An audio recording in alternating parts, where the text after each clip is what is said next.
Depuis un an, dans le chaos des villes sinistrées, des hommes vivent. La guerre leur a tout pris, ils n'ont plus de toit, et voici l'hiver. Le problème qui se posait était difficile à résoudre. D'abord, il a fallu déblayer. Et puis, on s'est mis à construire pour parer au plus pressé. Il a donc fallu faire plus large part au provisoire pur, à un provisoire de pauvres. Et en arriver au baraquement, aux planches, aux voies, aux maisons de bois préfabriquées, qu'on monte en peu de temps et qui s'ajustent par panneaux entiers.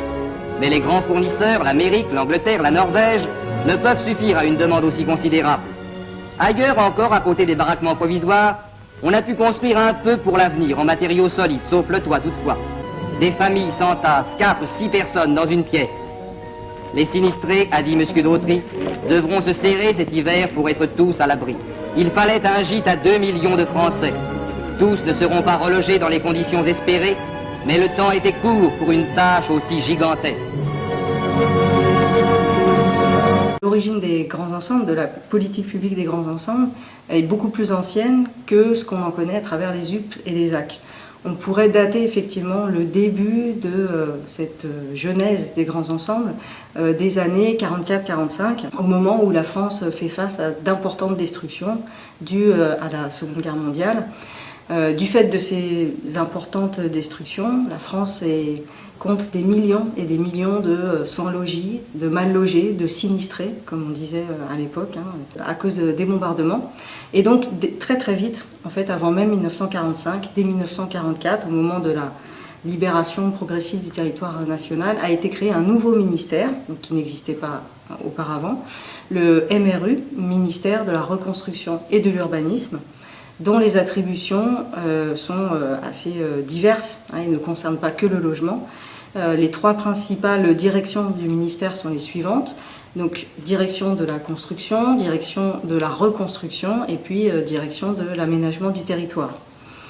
Alors, du fait de ces différentes attributions, le MRU occupe une place, on va dire, prépondérante dans l'encadrement de la construction et dans la réglementation de toutes les activités qui sont liées au logement. Mais il n'est pas le seul ministère et il n'est pas non plus, de manière générale, le seul acteur dans ce secteur du logement.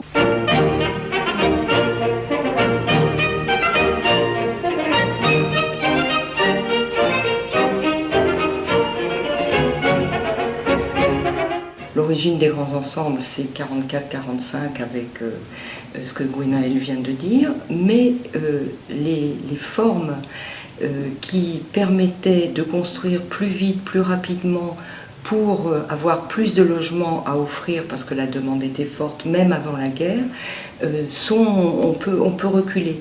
Et en particulier, je pense que c'est intéressant de rappeler la construction par l'Office public d'HLM de la Seine d'une grande cité, qu'on peut appeler, je pense, un grand ensemble, à Drancy, la cité de la Muette à Drancy, qui avait été édifiée par des architectes modernes qui essayer d'utiliser ces techniques parce que faire du logement collectif, ça permettait de réduire les coûts du foncier et aussi les coûts de construction. Et contemporain de cette cité de la Muette à Drancy, il faut aussi parler des gratte-ciel de Villeurbanne qui ont été construits au même moment, dans les années 30, et aussi par un office public de HBM, ça s'appelait à l'époque. Simplement pour dire que l'origine des grands ensembles, c'est pas 58, c'est pas 55, c'est au moins 44-45, et on peut même faire toute une genèse, les historiens sont là pour faire la genèse, encore dans les années 30, où des architectes, des ingénieurs et des décideurs dans le domaine du logement, comme par exemple cet office d'HLM de la Seine, avait déjà réfléchi à faire des constructions qui permettraient d'offrir plus vite et mieux des logements alors qu'il y avait une crise du logement grave. Or, dans les années 30, 2 faits gênent la construction de logements. Au moins 2, il y en a beaucoup plus, mais on va s'en tenir à 2. Le premier, c'est que les entreprises du bâtiment étaient des entreprises artisanales qui avaient moins de 5 ouvriers, qui avaient peu de matériel de levage, des grues, des bétonnières performantes. Donc, un état du bâtiment qui était, de l'industrie du bâtiment, qui était pas opérant pour faire des grandes constructions. À cela s'ajoutait un manque de qualification de main-d'œuvre. Mais ça, je le mets avec le problème des entreprises. Et puis, le deuxième fait, c'est la crise des années 30 qui fait que même les entreprises qui avaient commencé à travailler ont été bloquées. Malgré ces faits, les grands patrons d'entreprises du bâtiment, c'était souvent des entreprises de bâtiments et travaux publics, donc c'était des plus grandes entreprises, ont commencé à réfléchir à cette organisation rationnelle du travail, à cette industrialisation et à la fabrication.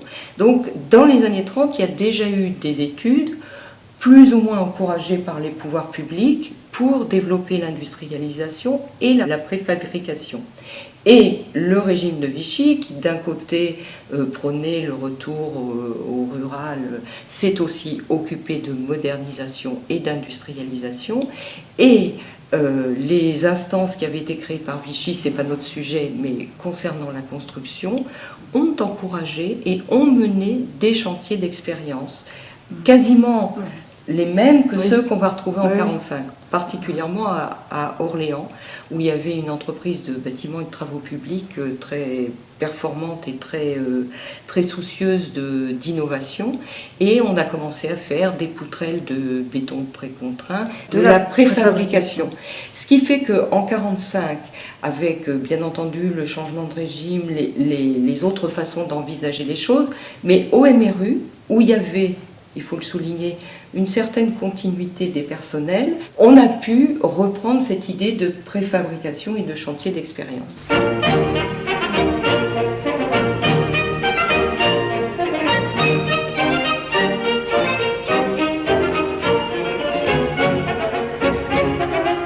Pour dynamiser cette marche vers la préfabrication, cette marche vers l'industrialisation, ce qui manque, ce n'est pas les compétences, pas les savoir-faire. En tout cas, du côté des ingénieurs, de certaines entreprises, de certains architectes, on a les compétences, on a déjà effectivement un certain savoir-faire.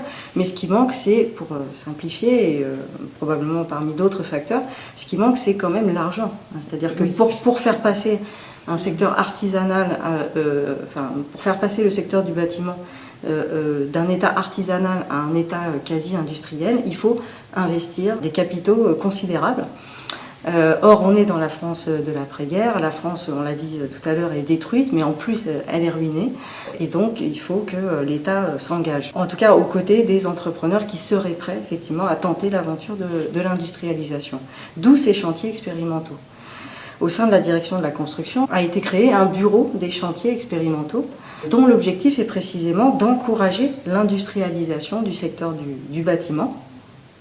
Alors il s'agit de chantiers très modestes au départ parce que précisément il y a très peu d'argent dans les caisses de l'État et en particulier peu d'argent alloué à la construction de nouveaux logements.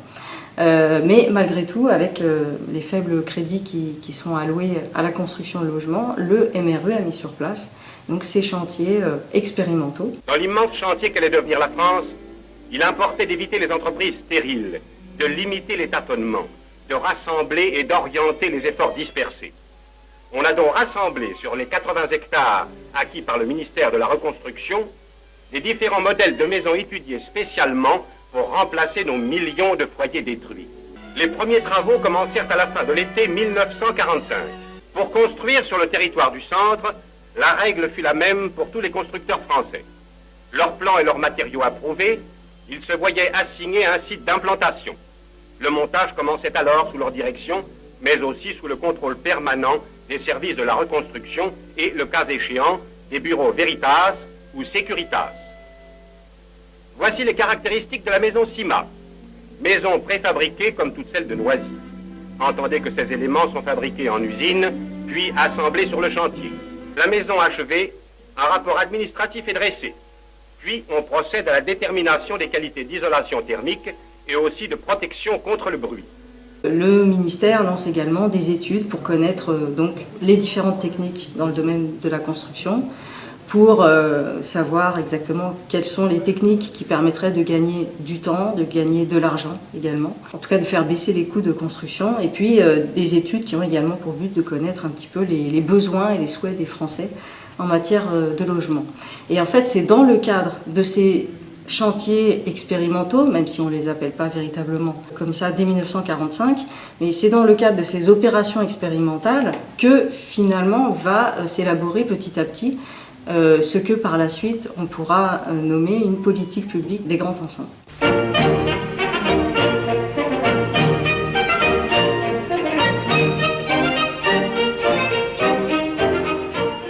En 1945, la France se trouvait devant deux problèmes qui étaient liés, même si du point de vue des politiques publiques, on a essayé de les séparer pour faire avancer les choses. C'est d'une part, il fallait reconstruire ce qui avait été détruit, et d'autre part, parce qu'il y avait une crise du logement ancienne et parce qu'il y a eu le baby-boom, il fallait construire. Et le fait de tenir ensemble la reconstruction et la construction était limité par les problèmes financiers, parce que la France sortait de la guerre appauvrie, c'était pas si facile de tout mener à bien. Néanmoins, les ministres de ce fameux ministère de la reconstruction et de l'urbanisme, que ce soit Raoul Dautry le premier et puis surtout Claudius Petit, ont essayé de tenir ensemble reconstruction et construction. Mais, premièrement, comme je l'ai dit, c'était difficile.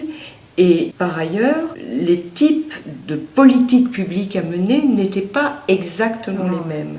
C'est-à-dire que c'est vrai qu'on a beaucoup reconstruit en utilisant les chantiers expérimentaux, la préfabrication, l'industrialisation, mais c'était quand même pour refaire de l'existant. Pas le refaire pareil, c'était pas l'identique, mais c'était refaire de l'existant. Alors que la construction, c'était développer la construction de centaines de milliers d'unités par an, ce qui n'était pas le cas dans les années d'avant-guerre. Donc il y a cette difficulté, à la fois pour la vie des habitants et pour l'historien, de à la fois tenir ensemble reconstruction et construction et les séparer pour les étudier. Pour simplifier, pour synthétiser, on pourrait dire que la matrice des grands ensembles, elle se situe justement un petit peu à la confluence justement entre construction, reconstruction et bien sûr expériences d'avant-guerre, telles qu'elles ont été déjà présentées. Les architectes, les dessinateurs se sont mis au travail. Ils ont préparé les plans et les devis. Le ciment est maintenant le maître matériau des bâtisseurs. Nos usines ont broyé, malaxé des tonnes de calcaire et d'argile. Pour armer le béton, pour rendre les maisons désormais solides comme l'acier, les fonderies ont coulé des milliers de tonnes de fonte et de fer. Toutes les ressources, toutes les techniques concourent au même but, construire. La préfabrication procède de la même nécessité, faire vite. C'est ici le triomphe de la méthode. Chaque pièce a été minutieusement étudiée. L'un après l'autre, chaque élément de construction prend sa place, avec une rapidité que l'on ignorait jusqu'à ce jour. Des heures de travail sont économisées. Ces 5 étages seront édifiés en 8 mois seulement. La préfabrication n'interdit pas la diversité. Les modèles sont nombreux et avec les mêmes éléments, une agglomération de maisons préfabriquées peut présenter des aspects les plus variés, sans sacrifier au confort ni au charme de l'ensemble.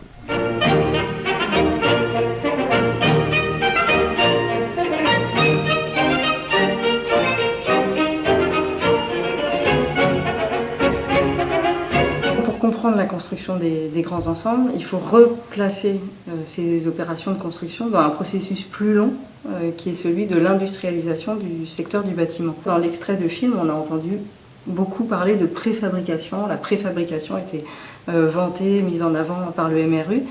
Et effectivement, la préfabrication est elle-même au cœur de cette industrialisation. Donc l'industrialisation, voilà, tout le monde le sait, ça nous renvoie vers une histoire longue en fait.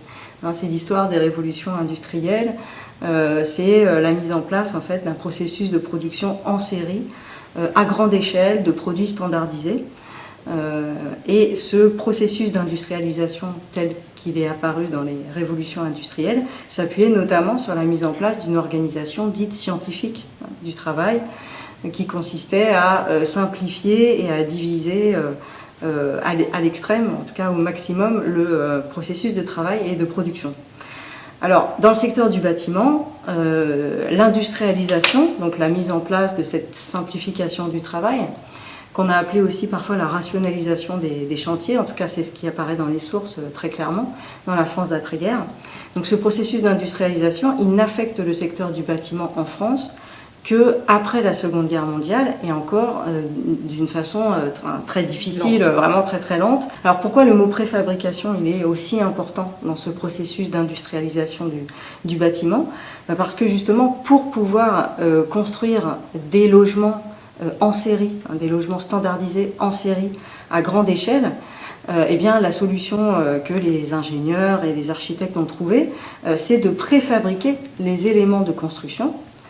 Et ensuite, si je peux me permettre de le dire ainsi, une fois les éléments de construction des maisons, des immeubles préfabriqués en usine ou sur le chantier, il suffit, entre guillemets, de les assembler. Hein, un petit peu comme un jeu de Lego. Voilà, on préfabrique les éléments de construction et ensuite on monte tout ça directement sur le chantier. Alors évidemment, c'est très intéressant parce que ça fait baisser les coûts de construction, ça fait baisser les délais de construction.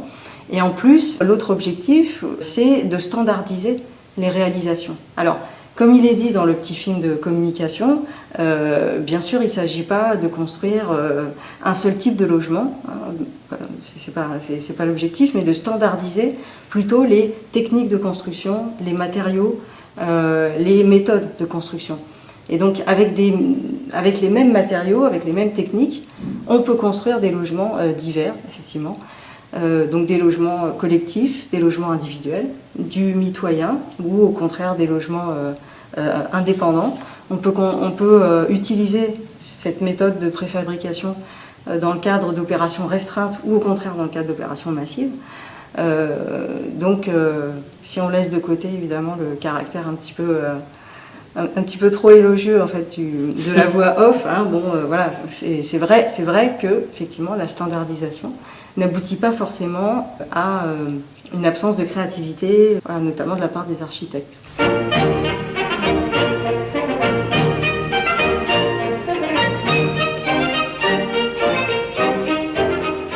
Les chantiers expérimentaux ont eu un rôle important pour dynamiser l'industrialisation du secteur du bâtiment. Mais dans le cadre de ces chantiers expérimentaux sont testées différentes formules, différents types de logements, des logements pavillonnaires, donc des logements dits individuels, des logements collectifs, des pavillons mitoyens, des pavillons indépendants. Donc différentes formules de logement. Et donc c'est très important de dire que de ces chantiers expérimentaux sont sortis certes des grands ensembles, hein, c'est un fait, mais aurait pu sortir finalement une autre forme de politique. Hein. L'objectif de ces chantiers, c'est d'encourager l'industrialisation, d'encourager l'innovation et de faire des études, en fait, des études à grande échelle, de comparer les intérêts et les inconvénients réciproques de chaque type de construction. Donc il se trouve qu'au final, un certain nombre d'ingénieurs et d'architectes, de hauts fonctionnaires, d'élus liés au ministère ont décidé que finalement les grands ensembles, au vu de ces différentes expériences, c'était peut-être la moins mauvaise des solutions, mais cette solution n'était pas dictée dès le départ en fait. Hein. En 1947, au moment où on crée les chantiers expérimentaux, on ne sait pas que 10 ans plus tard, on décidera de construire massivement des grands ensembles à partir en particulier de ces expériences.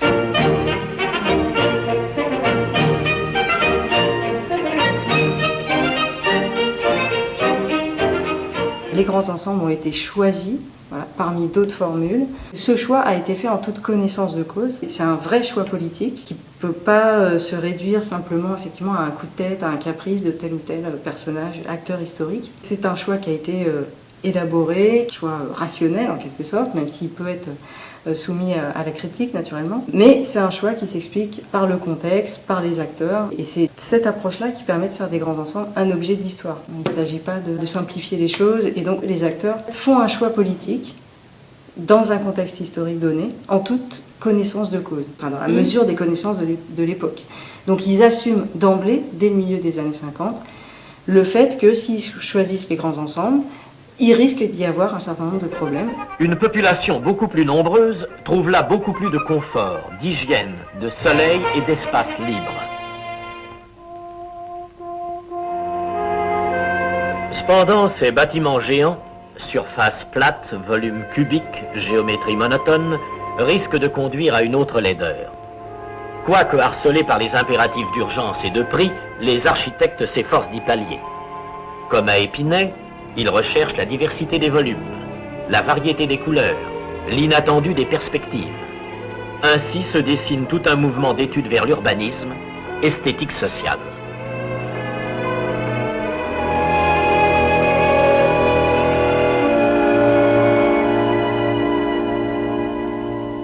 Dès le milieu des années 50, les personnalités publiques qui font ce choix des grands ensembles, eh bien, essayent de prévenir, dans la mesure du possible, les problèmes qui pourraient survenir dans ces grands ensembles et qui sont déjà identifiés, et dont, finalement, ceux qui s'occupent de ces questions-là sont déjà parfaitement conscients. Là, nous parlons des grands ensembles comme effet d'une politique ou résultat d'une politique, c'est-à-dire de la construction qui est financée en grande partie par l'État, mais la moitié, en gros, de la construction de logements se fait en dehors des aides publiques ou avec une petite partie des aides publiques. Et là, on a du pavillon, de la construction individuelle. La société Phoenix, tout le monde connaît les maisons Phoenix, est née en 1945 et cette société a construit de façon privée, donc c'est pas le résultat d'une politique, beaucoup de pavillons. Le seul résultat de la politique, c'est les aides publiques qui sont données aux gens qui vont faire bâtir une maison Phoenix. Donc je pense que les grands ensembles, il faut les replacer dans tous ces paramètres.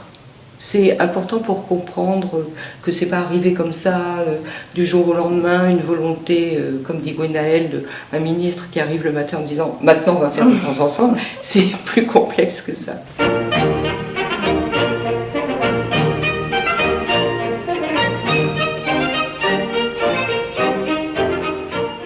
Il y a l'acteur étatique, en fait, qui est lui-même un acteur pluriel, qui vise ses propres objectifs, et qui sont d'ailleurs parfois des objectifs tout à fait cohérents avec les objectifs des acteurs locaux, c'est-à-dire en gros résoudre la crise du logement, moderniser le tissu urbain, combler les déficits de certaines communes en équipement d'infrastructures, en équipement de superstructures. Donc les objectifs entre acteurs locaux et acteurs dits centraux ne sont pas forcément en contradiction. Simplement, les différents types d'acteurs poursuivent leurs propres intérêts.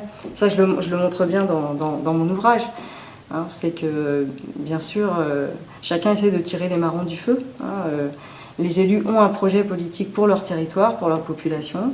Ils ont bien sûr à l'esprit la réélection, c'est quand même très important. Bon, quand on est élu, on veut rester élu, bon, c'est normal. On fait des promesses en termes de logement, en termes d'équipement. Il faut ensuite trouver les moyens de tenir ces promesses. Et du côté de l'État, on cherche très prosaïquement des terrains, par exemple dans la banlieue de Paris, des terrains pas trop chers, des terrains bien desservis. Donc dans ces cas-là, on peut, si je puis dire, faire affaire.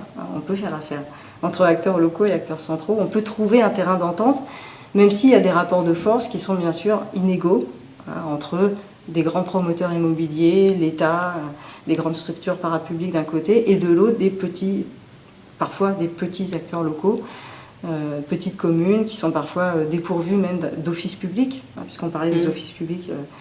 Toutes les communes de France n'ont pas d'office public. Il faut parfois se plier aussi aux desiderata de promoteurs immobiliers qui n'ont pas d'intérêts locaux véritablement à servir et qui servent d'autres objectifs. Mais ce sur quoi j'aimerais insister, c'est sur le fait que ces différents acteurs, malgré leurs différences, arrivent de toute façon à trouver un terrain d'entente. Même si ça se fait dans le cadre de rapports de force, de conflits, on trouve un terrain d'entente et les opérations se font, malgré tout.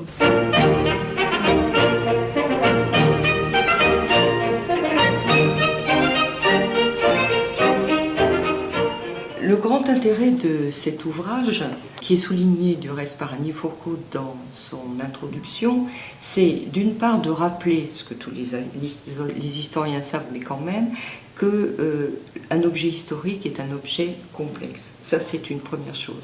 Et que particulièrement dans le cas des grands ensembles, il y a beaucoup de schématisation, beaucoup de paroles un peu rapides, avec par exemple l'idée que les grands ensembles, c'est des ghettos pour mettre les immigrés, ce qui était quand même pas tout à fait le cas au moment de leur construction et qui n'est pas totalement le cas aujourd'hui, même s'il y a des grands ensembles où il y a beaucoup de pauvreté, c'est un autre sujet, on pourrait en parler.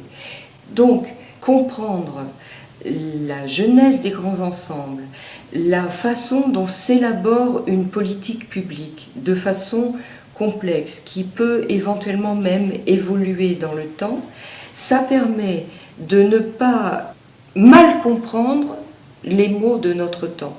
Et que, par exemple, la crise urbaine, ou même plus précisément les émeutes urbaines, ne sont pas le résultat des grands ensembles. Ce qu'on entend parfois dire et qui est vraiment très réducteur. Et je pense que si on prend la peine de s'asseoir et de lire un peu cette histoire des grands ensembles, on peut réfléchir qu'il y a des conclusions ou des analyses qui sont trop rapides.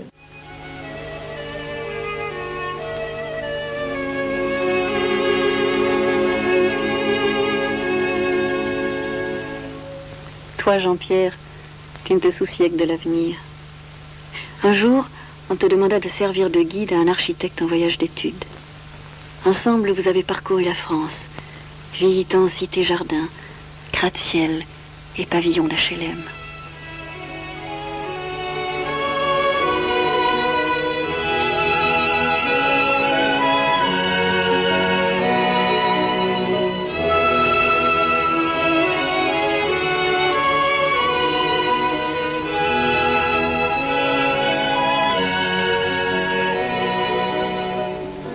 Vous voyez, on tend à développer les grands ensembles comme celui-ci. Ça coûte moins cher, on peut utiliser des techniques industrielles, de nouveaux procédés. Les HLM ont véritablement un rôle de pilote dans ce domaine.